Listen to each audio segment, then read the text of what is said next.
Assalamualaikum warahmatullahi wabarakatuh.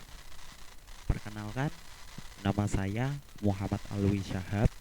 Nomor induk mahasiswa 2024 010197. Untuk prodi dari informatika, mata kuliah kali ini statistika dan probabilitas.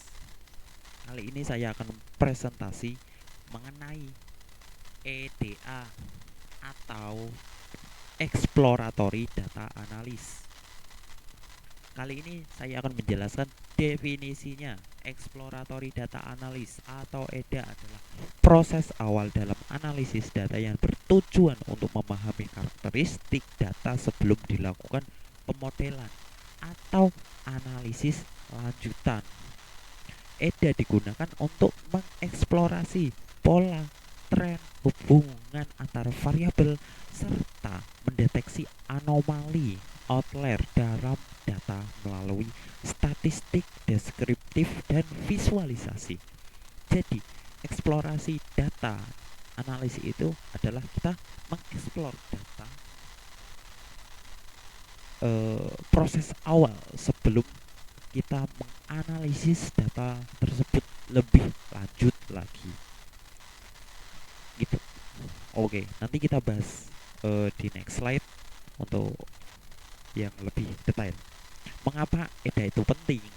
Pertama, memahami struktur data, menganalisis jumlah variabel, tipe data, dan distribusinya.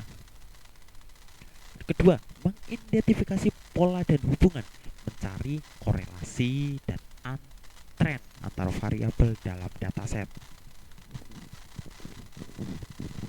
Yang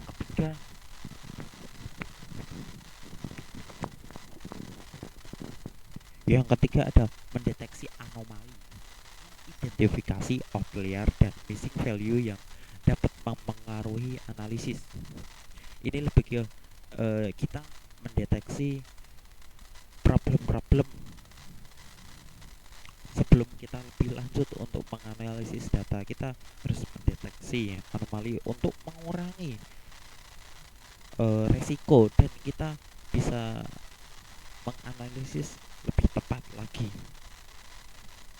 Menguji asumsi awal, memvalidasi asumsi yang diperlukan untuk analisis statistik lanjutan. Dan yang terakhir, untuk membantu pengambilan keputusan, menentukan metode analisis yang paling tepat untuk data yang ada. Karena kita mengingat ada beberapa metode.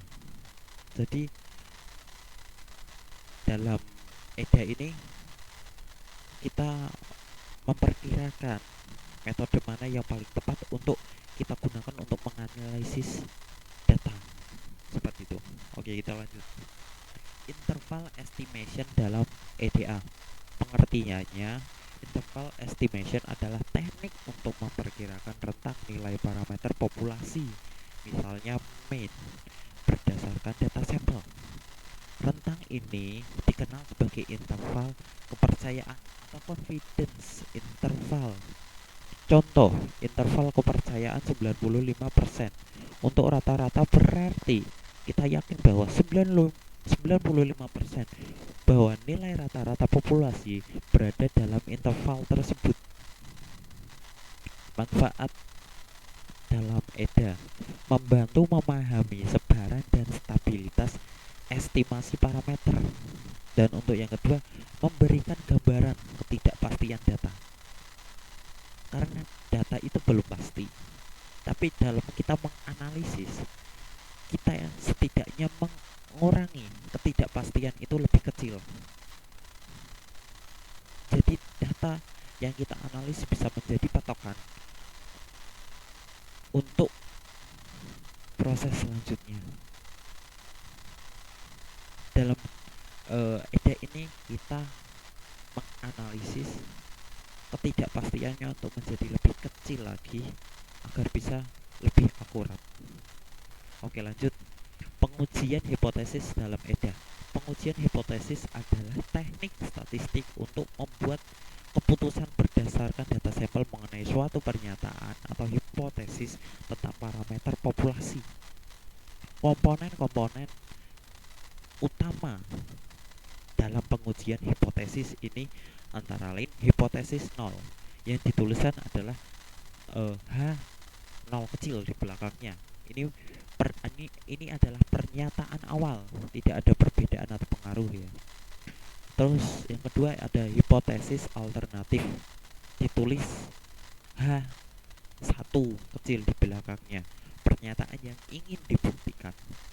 Dan yang terakhir tingkat signifikansi, ini dituliskan sebagai alfa, biasanya 0,05. Manfaat dalam EDA menilai apakah pola atau perbedaan dalam data bersifat signifikan, membantu memvalidasi temuan awal sebelum analisis lanjutan. Kita lanjut, ini slide terakhir. Pentingnya EDA dalam analisis ini sangat penting sekali, seperti yang ada tadi di slide 2. Insight awal memperoleh pemahaman mendalam tentang data. Ini saya bukan mengulangi, tapi saya akan menjelaskan lebih lanjut untuk slide ini. Memperoleh pemahaman mendalam tentang data lebih ke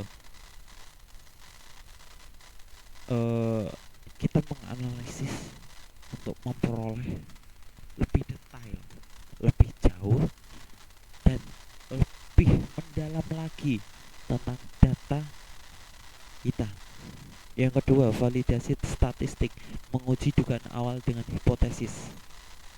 Yang ketiga, deteksi masalah, seperti yang tadi saya bilang, mengidentifikasi anomali dan missing value. Seperti namanya, anomali itu kurang jelas itu ya, dan missing value yang berpotensi mempengaruhi analisis data yang kita lakukan, sehingga permasalahan itu harus dan sebisa mungkin dideteksi dari awal agar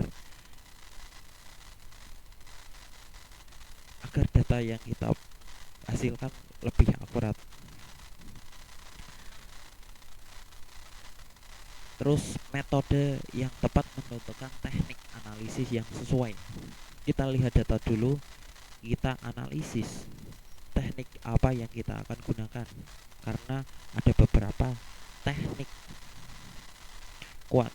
kuantifikasi ketidakpastian melalui interval estimation.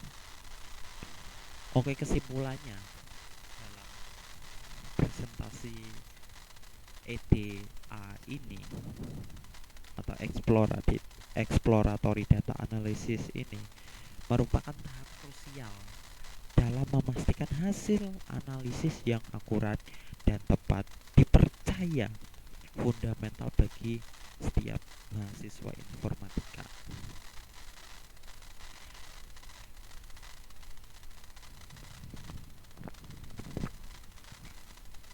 Oke, untuk presentasi kali ini cukup sekian dari saya. Apabila ada kurang-kurang, mohon dimaklumi karena kekurangan itu berasal dari manusia dan kesempurnaan itu hanya dari Allah Subhanahu wa taala. Untuk presentasi kali ini saya akhiri, dan sekian, terima kasih. Wassalamualaikum warahmatullahi wabarakatuh.